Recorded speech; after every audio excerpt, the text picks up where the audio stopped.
अस्सलाम वालेकुम everyone, welcome back. Last video में हमने इनसाइड द केस डिस्कस किया था एक डेस्कटॉप का एंड लैपटॉप का। साथ ही काफ़ी सारे कंपोनेंट्स भी देखे थे, उनका मैंने बताया था कि ये कंपोनेंट्स हैं। और ये भी कहा था कि लेटर ऑन आने वाली वीडियोस में हम वन बाय वन हर चीज़ को डिस्कस करेंगे। बिल्कुल करेंगे, ज़रूर डिस्कस करेंगे। बट वहाँ जाने से पहले एक और बहुत इंपॉर्टेंट चीज़ है जो डिस्कस करना आज हमारे लिए ज़रूरी है। वो है मेमोरी यूनिट्स। अब ये मेमोरी यूनिट्स क्या हैं? फॉर एग्जांपल, हम शॉप पे जाते हैं डेली। शॉप पे डिफरेंट टाइप्स की जितनी चीज़ें हैं, फॉर एग्जांपल अगर कोई लिक्विड है, कोई सॉलिड है, हम उन हर चीज़ को डिफरेंट डिफरेंट यूनिट्स में मेजर करते हैं। अगर मैं मिल्क लेता हूँ, दूध, तो मैं शॉपकीपर को कहूँगा मुझे 1 लीटर मिल्क दे दे। अगर मैं चीनी वगैरह बाय करता हूँ, शुगर लेता हूँ, तो मैं शॉपकीपर को कहूँगा मुझे 1 kg शुगर दे दे। ठीक है। इसी तरह हर चीज़ की डिफरेंट डिफरेंट यूनिट्स होती हैं। जब हम आते हैं कंप्यूटर्स की तरफ, तो कंप्यूटर्स में भी हमारे पास यूनिट्स होती हैं प्रोसेसर की स्पीड मेजर करने के लिए, मेमोरी और स्टोरेज के साइज़ को मेजर करने के लिए।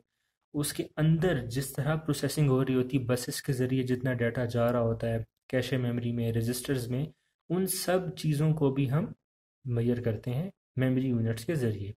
अब इन हर चीज़ के लिए डिफरेंट डिफरेंट मेमोरी यूनिट्स हैं हमारे पास। तो सबसे बेसिक से बड़े की तरफ जाएंगे कि सबसे बेसिक मेमोरी कौन सी, मेमोरी यूनिट कौन सी है, क्यों है। तो आज ये सब हम डिस्कस करेंगे। तो सबसे जो बेसिक मेमोरी यूनिट हमारे पास है वो है bit. Bit stands for binary digit. अब नंबर सिस्टम्स का शायद आप लोग को थोड़ा सा इल्म हो। बाइनरी नंबर मीन्स 2, फिर उसके बाद आता है octal means 8, decimal means 10, hexadecimal means 16। ये कुछ नंबर सिस्टम्स हैं जो हम यूज़ करते हैं। तो जो सबसे बेसिक कंप्यूटर के अंदर हम यूज़ करते हैं वो है binary number system. Binary means 2। अब इस 2 का क्या मतलब है? इसमें सिर्फ दो ही हमारे पास नंबर्स होते हैं, दो ही डिजिट्स होती हैं, दो ही बिट्स होती हैं। कौन कौन सी? वो हैं 0 या 1। 0 या 1। इसके अलावा और कोई भी बाइनरी नंबर सिस्टम के अंदर अंडरलाइन नहीं करता। अब जो हमारी मेमोरी होती है ना, अब मैं यहाँ मेमोरी कह रहा हूँ, उसका ये मतलब नहीं कि मैं स्टोरेज को एक्सक्लूड कर रहा हूँ, स्टोरेज की भी बात हो रही है। जितने जहाँ जहाँ भी हमारी स्टोरिंग की चीज़ें यूज़ होती हैं, अब देखें रैम में भी जो हमारा डाटा वो आके स्टोर ही होता है ना। बेशक थोड़ी देर के लिए होता है लेकिन स्टोर ज़रूर होता है। अब जो हमारी हार्ड डिस्क वगैरह उसमें लॉन्ग टर्म के लिए स्टोर होता है। तो ये जितनी भी प्रोसेसिंग की मैं आज बात करूंगा, जिस तरह से हमारा डाटा मैनिपुलेट होता है, तो मैं रैम बार बार मेमोरी मेमोरी कहूँगा, तो उसमें आप लोगों ने कंफ्यूज नहीं होना है। अब मेमोरी में हमारे पास ब्लॉक्स बने होते हैं डाटा को स्टोर करने के लिए। अब ऐसा बिल्कुल नहीं है कि मैंने काफ़ी सारा डाटा एक साथ एंटर कर दिया, वो कहीं भी जाके बस रेंडमली गिर गया। अब रैम में डाटा हमारा रैंडम ही स्टोर होता है। क्यों? रैम का नेम ही रैंडम एक्सेस मेमोरी है। उसमें हर चीज़ रैंडमली पड़ी होती है। बट इसका ये बिल्कुल मतलब नहीं है कि एक साथ जो चीज़ मैंने स्टोर करवाई है वो कहीं दूर दूर जगह पर जाके पड़ी हो। ठीक है। अब सेल क्या है? सेल हमारे पास वो मेमोरी के ब्लॉक्स हैं जिसके अंदर हमारी बिट्स आके स्टोर होती हैं।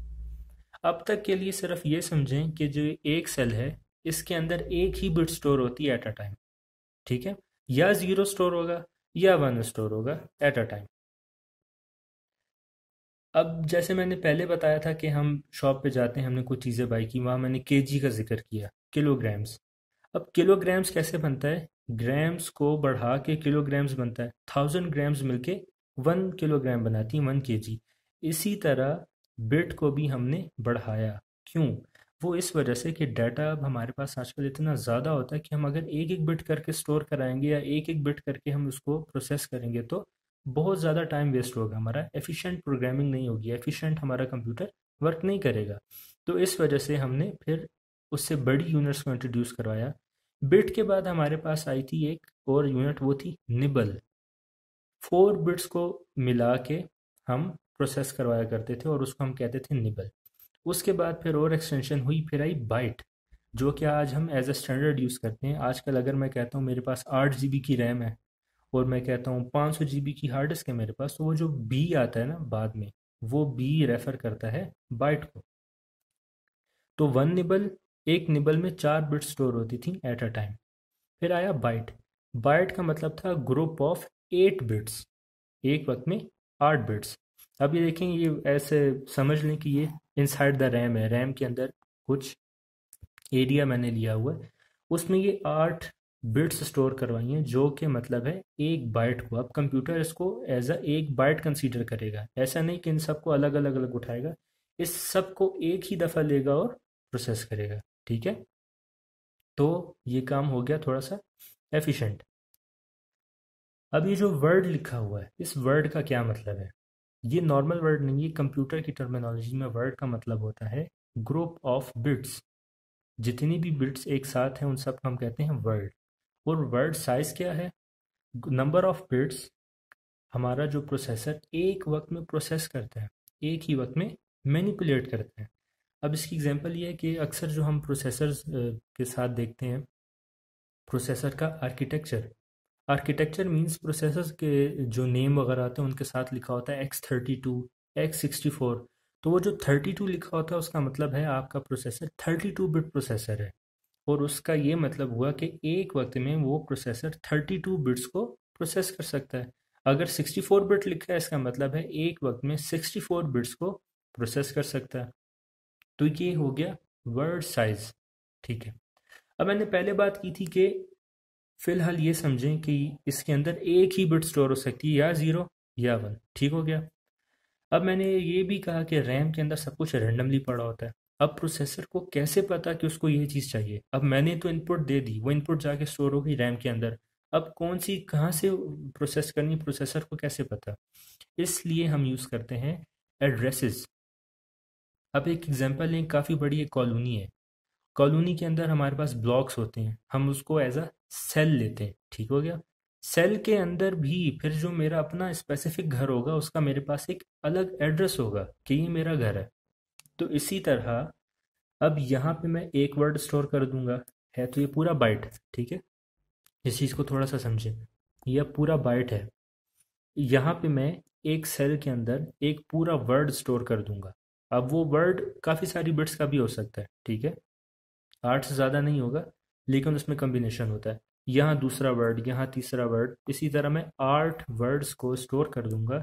फिर हमारा processor as a one byte उसको लेगा और प्रोसेस करेगा। तो बेसिक से स्टार्ट किया था, अब चलते हैं थोड़ा बड़े की तरफ।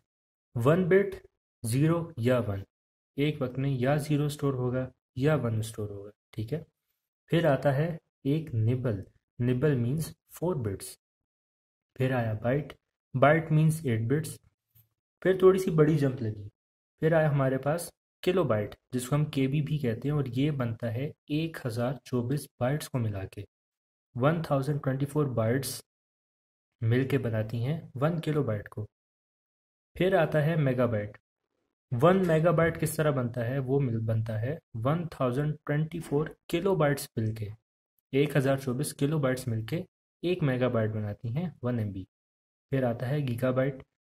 1 गीगाबाइट बनता है 1024 मेगाबाइट्स मिलके, मीन्स 1024 मिलके बनाएंगी 1 GB।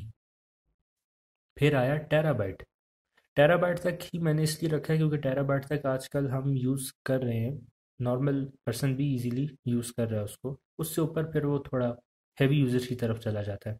1 टेराबाइट बनता है 1024 गीगाबाइट्स मिलके, मीन्स 1024 GBs मिलके बनाएंगी 1 टेराबाइट। इसके बाद और भी यूनिट्स हैं हमारे पास, पीटाबाइट, एक्साबाइट, योटाबाइट, लेकिन वो फिर काफ़ी बड़े लेवल पे होती हैं। अच्छा, अब यहाँ पे मैं एक क्वेश्चन पूछता हूँ आप लोगों से, बेशक वीडियो थोड़ी देर के लिए पॉज करके सोचिए इस चीज़ को।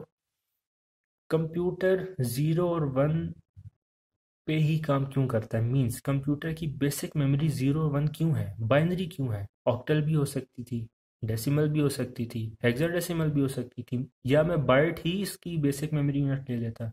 बिट क्यों है? ज़रा सोचें इस चीज़ को। बिट इस वजह से कंप्यूटर की बेसिक मेमोरी यूनिट है।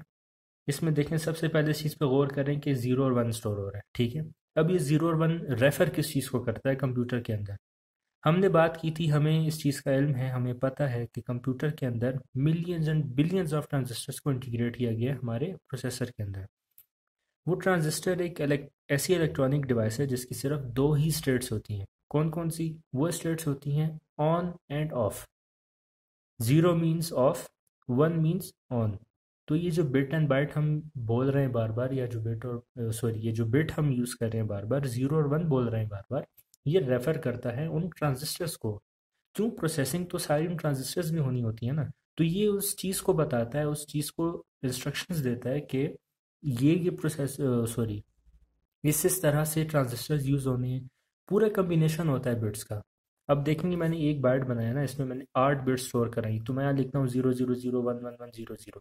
तो ये उसको बताएगा कि transistor on on on, of of, on on, इस तरह से ये अंदर सारा कुछ काम करता है। देखिए जिस तरह हम ह्यूमंस की मदर टंग्स होती हैं, कोई सिंधी है तो उसकी सिंधी मदर टंग है, पठान है तो उसकी पश्तो मदर टंग है, इसी तरह कंप्यूटर की भी मदर टंग है बाइनरी, 0 एंड 1। वैसे कहना नहीं चाहिए लेकिन जस्ट फॉर एक्सप्लेनेशन। इसलिए हम कोई जो भी इनपुट देते हैं, अब वो इनपुट हेक्साडेसिमल में भी हो सकती है, डेसिमल में भी हो सकती है, ऑक्टल में भी हो सकती है, किसी भी नंबर सिस्टम में हो सकती है, बट एट द एंड उसको लाजमी कन्वर्ट होना पड़ता है 0 एंड 1 में, ताकि कंप्यूटर इसको इजीली अंडरस्टैंड कर ले। और इसको हम मशीन लैंग्वेज भी कहते हैं, ये जो बाइनरी है इसको हम मशीन लैंग्वेज भी कहते हैं, क्योंकि डायरेक्टली अंडरस्टैंडेबल है बाय कंप्यूटर। तो एक बेसिक सा रिव्यू करते हैं फटाफट। मेमोरी यूनिट्स देखी, सबसे बेसिक मेमोरी यूनिट है बिट, 0 एंड 1। बिट बहुत छोटी थी, इस वजह से फिर हमने बिट का कम्बिनेशन किया और उसको हमने एक्सटेंड किया। उसको हमने एक्सटेंड किस में किया, बाइट में। बीच में निबल भी था, बट हम बाइट को आजकल एज ए स्टैंडर्ड यूज़ करते हैं। बाइट बनता है 8 बिट्स मिलके, ठीक है। इसी तरह फिर 1024 बाइट्स मिलके बनाएंगी के बी, फिर के बी से बनेगा एम बी, एम बी से बनेगा G B, and G B से बनेगा टी बी, टेराबाइट्स। सेल क्या है, सेल हमारे पास मेमोरी की वो लोकेशंस होती हैं जहाँ पे हमारी बिट्स आके स्टोर होती हैं, ठीक हो गया। अभी 8 बिट्स हैं, 8 सेल्स मिलके बना रहे हैं 1 बाइट को। अब वर्ड क्या है, वर्ड हमारे पास होता है ग्रुप ऑफ बिट्स। अब जैसे एक बाइट है तो उसके अंदर जितनी भी ग्रुप ऑफ बिट्स होगा उन सबको हम एक वर्ड कहेंगे, जो एक दफ़ा में प्रोसेसर लेके जाता है प्रोसेस करने के लिए। और वर्ड साइज क्या है, वो सारी नंबर ऑफ बिट्स जो प्रोसेसर एक वक्त में मैनिपुलेट कर सकता है, एक वक्त में उनको प्रोसेस कर सकता है। अब ये जो एक वक्त मैं कह रहा हूँ, ये जो वन टाइम लिखा हुआ है, ये क्या है, ये पता चलेगा जब हम प्रोसेसर को डिस्कस करेंगे। वहाँ पे मशीन साइकिल का जिक्र होगा, प्रोसेसर की स्पीड वगैरह का जिक्र होगा। अब देखिए अगर मैं डायरेक्ट उन वीडियोस पे जंप करता जहाँ पे हमने कंपोनेंट्स को डिस्कस करना था, तो शायद समझने में थोड़ी सी डिफ़िकल्टी होती। क्यों, अगर मैं कहता कि बसेस इतनी बाइट्स लेके जा रही हैं, रजिस्टर्स किस तरह से काम कर रही हैं, कैशे मेमोरी कम क्यों हो जाती है, जीबी से एमबीस पे क्यों आ जाती है, तो फिर थोड़ा सा मिक्सअप हो जाता है काफ़ी कुछ। तो इस वजह से मैंने ये बताया, ये कोई बहुत ही एक्सट्रीम लेवल पे वीडियो नहीं है, ये जस्ट फॉर अंडरस्टैंडिंग थी, कि समझ में आ जाए। हम डेली भी बोलते रहते हैं कि इतने जीबी है, इतने एमबी है, तो समझ में आए कि जीबीज एंड एमबीज क्या हैं, किस तरह से काम करती हैं। अब ये इससे भी बहुत ज़्यादा डीप है, ये सब कुछ बहुत ज़्यादा डीप है, बट हमारे लिए वो सब समझना इतना ज़रूरी नहीं है। बट इतना समझ आ जाए कि ये सब है क्या, काम कैसे करता है, यही बहुत है, ठीक है। तो आप लोग इस चीज़ को डिस्कस करें। तो कोई क्वेश्चन है तो कमेंट सेक्शन में ज़रूर पूछें। तो फिर नेक्स्ट वीडियो में इंशाल्लाह मिलते हैं और फिर वहाँ पे हम जो कंपोनेंट्स हमारे उन सबको डिस्कस करेंगे। अल्लाह हाफिज़।